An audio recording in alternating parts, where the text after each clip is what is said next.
Olá, aqui é a Alessandra Antunes e vocês estão ouvindo o podcast Memento Eleitoral.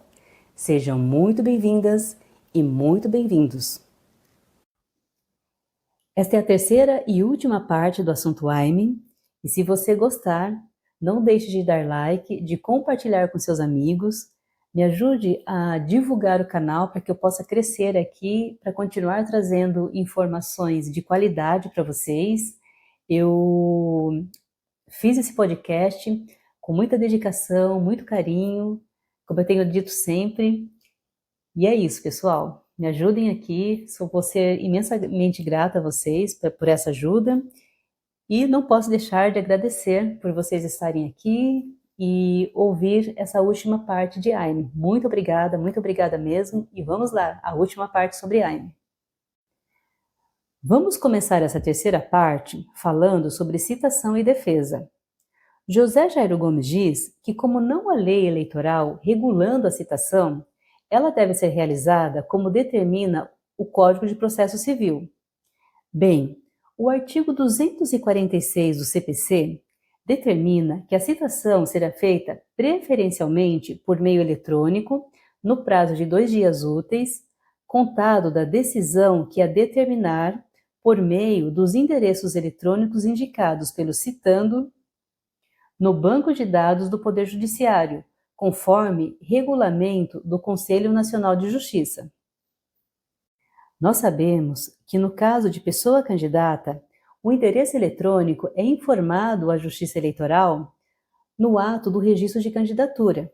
Então, nós podemos obter esse endereço consultando o CANDE, o Sistema de Candidaturas. Depois de realizada a citação, a pessoa impugnada terá 7 dias para se defender. E se aplica à contestação tudo aquilo que eu falei sobre a inicial, ou seja, a pessoa impugnada deve trazer as provas com que pretende se defender. Além disso, é admitido qualquer meio de prova, sejam as típicas ou atípicas, desde que sejam moralmente legítimas. Ademais, uma vez que a AIME trata de matéria de ordem pública, não haverá presunção de veracidade dos fatos alegados na inicial, caso a pessoa impugnada não apresente contestação, tornando-se revel, ou caso apresente contestação, não ataque os fatos articulados na inicial. Isso porque a procedência da AIME deve basear-se em provas sólidas, não sendo o silêncio nem a incongruência da defesa hábeis para provar o alegado pelo autor. É bom pontuar também que, caso a pessoa impugnada junte documentos na contestação, a pessoa autora deve ser intimada para se manifestar sobre eles, nos termos do artigo 437 do Código de Processo Civil. Isso decorre do princípio da não surpresa e do contraditório e da ampla defesa. Vamos falar sobre reconvenção, pessoal? Vamos começar pelo conceito. A reconvenção é o pedido realizado pelo réu ao apresentar a contestação. Por meio da reconvenção, o réu formula uma pretensão em face do autor da demanda, sem a necessidade de ingressar com um novo processo. É como se houvesse 2 processos em um apresentado pelo autor contra o réu e outro apresentado pelo réu contra o autor. Então, na reconvenção, há uma inversão nos polos do processo. Mas o que importa para nós é que a AIME não é compatível com o Instituto da Reconvenção, porque isso poderia dilatar demais o prazo para a decisão, fazendo com que a ação perdesse a sua utilidade. Vamos agora falar sobre extinção do processo. É possível a extinção da AIME sem julgamento de mérito nas situações que se enquadrem nos artigos 354 e 485 do Código de Processo Civil. Além disso, poderá haver perda do objeto da ação caso a pessoa impugnada venha a falecer, renunciar ao mandato ou mesmo perder o mandato por qualquer outra razão. E, por fim, o processo poderá ser extinto com julgamento de mérito no caso de decadência, nos termos do artigo 487, inciso 2 do Código de Processo Civil. E quanto ao julgamento antecipado de mérito? Bem, caso haja provas robustas e fortes para comprovar a alegação do autor e não haja a necessidade de dilação probatória, é possível o julgamento antecipado de mérito. Mas entenda, isso não significa que a autoridade judicial vai julgar os autos sem oportunizar defesa e oitiva do Ministério Público. O impugnado será regularmente citado para a defesa e o Ministério Público deverá ser ouvido.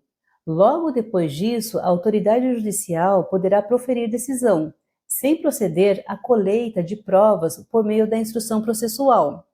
E lembrando que, se a pessoa impugnada apresentar documentos, é necessário abrir vista para que a parte autora se manifeste sobre eles.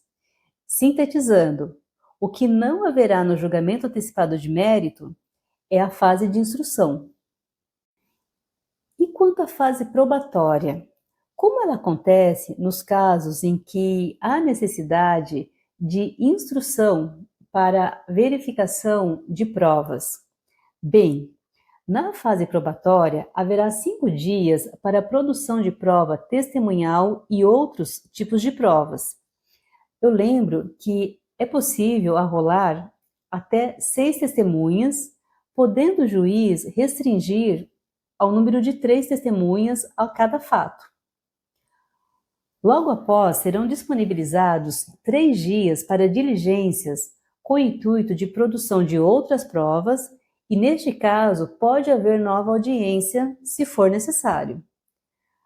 Logo depois, são abertos 2 dias de prazo comum para oferecimento de alegações finais.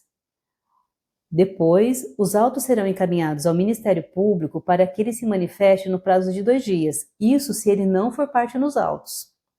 Logo depois vem a sentença e, no prazo de 3 dias, é possível a interposição de recurso. Vamos falar agora sobre AIME e inelegibilidade. A inelegibilidade não constitui objeto da AIME. Isso porque o TSE entende que as alíneas D, H e J do inciso 1 do artigo 1º da Lei Complementar nº 64 de 1990, que estabelece que os condenados por abuso de poder econômico ou por corrupção devem ficar inelegíveis por 8 anos, não se aplica à AIME. Entende-se que esse dispositivo aplica-se tão somente à AIGE. Apesar disso, para o doutrinador José Jairo Gomes, é possível divulgar que a inelegibilidade constitui efeito secundário da sentença na AIME, que nos termos do artigo 11, parágrafo 10 da Lei 9.504 de 1997, será aferida no momento da formalização do pedido de registro de candidatura. Para encerrar o assunto AIME, eu gostaria de traçar algumas diferenças entre a AIME e a AIGE. Primeiro, a finalidade da AIME é a desconstituição do mandato eletivo. Já a AIGE tem como finalidade a cassação do registro de candidatura ou do diploma e a decretação de inelegibilidade da pessoa candidata. Antes de finalizar o assunto AIME, eu gostaria de traçar algumas diferenças entre a AIME e a AIGE. Primeiro, a finalidade da AIME é a desconstituição do mandato eletivo. Já a AIGE tem como finalidade a cassação do registro de candidatura ou do diploma e a decretação de inelegibilidade da pessoa candidata. Então veja que a AIGE está num estágio anterior ao da AIME, porque para a interposição da AIME, um dos pressupostos é a diplomação do candidato. Além disso, a AIME deve ser ajuizada até 15 dias a contar da diplomação e a AIGE até a data da diplomação. Então, eram essas as considerações que eu gostaria de fazer sobre a diferenciação entre essas duas ações. E eu vou terminar esse podcast por aqui. Pessoal, antes de partir para o bloco final, eu só gostaria de dizer que eu usei como fonte para produzir este podcast a lei, especialmente a Lei Complementar 64 de 1990 e o Código de Processo Civil, também as resoluções do TSE, especialmente a Resolução 23.478 de 2016 e o livro de Direito Eleitoral de José Jairo Gomes. Inclusive, eu estruturei todo o conteúdo da mesma forma como o José Jairo Gomes traz no livro dele, porque eu acho bastante didático. Ufa!